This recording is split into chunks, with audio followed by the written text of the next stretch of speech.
رمضان میں اللہ کی خوشنودی کیسے حاصل کریں؟ رمضان المبارک اللہ تعالیٰ کی رحمت، مغفرت اور برکتوں کا مہینہ ہے۔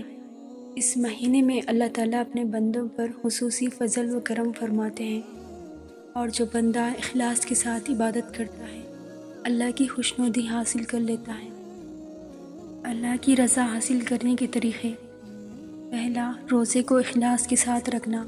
نبی کریم صلی اللہ علیہ وسلم نے فرمایا، جس نے ایمان اور اجر کی نیت سے روزہ رکھا، اس کے تمام پچھلے گناہ معاف کر دیے جاتے ہیں۔ روزہ صرف بھوکا رہنے کا نام نہیں، بلکہ ہر گناہ سے بچنا اور اللہ کے قریب ہونے کا مقصود ہے۔ دوسرا، 5 وقتہ نماز کی پابندی۔ رمضان میں نماز کی خاص فضیلت ہے۔ 5 وقتہ نماز کے ساتھ ساتھ تہجد، نوافل اور تراویح کا اہتمام کرنا اللہ کی خوشنودی کا بہترین ذریعہ ہے۔ تیسرا، قرآن کی تلاوت اور اس پر غور و فکر۔ اللہ تعالیٰ فرماتے ہیں، رمضان وہ مہینہ ہے جس میں قرآن نازل کیا گیا۔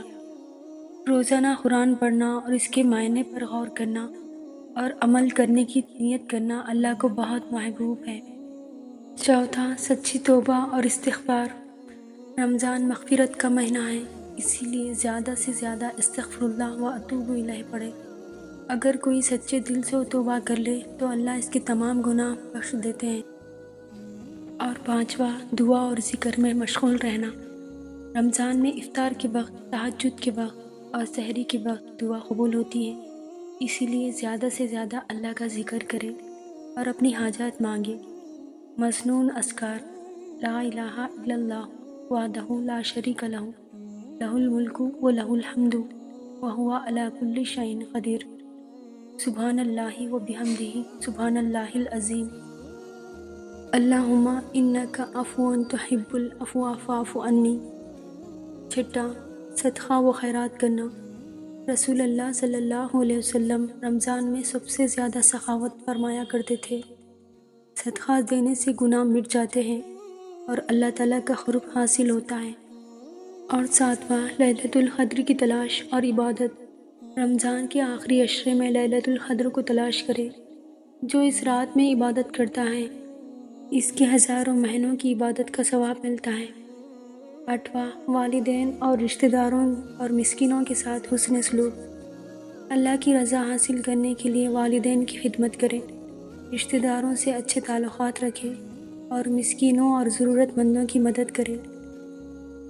اگر کوئی شخص رمضان المبارک میں اخلاص کے ساتھ عبادت کرتا ہے، گناہوں سے بچتا ہے اور دوسروں کے ساتھ بھلائی کرتا ہے، تو وہ اللہ تعالیٰ کی خوشنودی حاصل کر لیتا ہے اور اس کے لیے جنت کے دروازے کھول دیے جاتے ہیں۔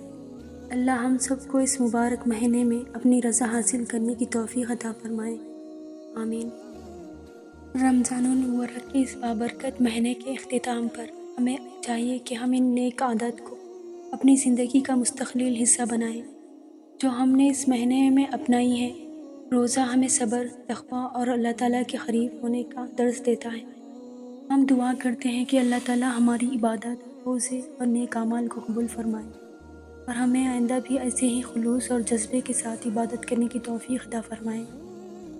آخر میں ہم سب کو چاہیے کہ ہم تقویٰ، محبت اور درگزر کے جذبات کو عام کریں اور اپنی زندگی کو اسلام کی حقیقی تعلیمات کے مطابق گزارنے کی کوشش کریں۔ اللہ تعالیٰ ہمیں رمضان کی فیوز و برکات سے ہمیشہ مستفید ہونے کی توفیق عطا فرمائے اور ہمیں تقوی کی راہ پر ثابت قدم رکھے، آمین۔ اگر آپ کو یہ ویڈیو پسند آئے تو اسے دوسروں کے ساتھ شیئر کریں اور مزید روحانی ویڈیوز کے لیے ہمارے چینل کو سبسکرائب کریں۔ جزاک اللہ خیر۔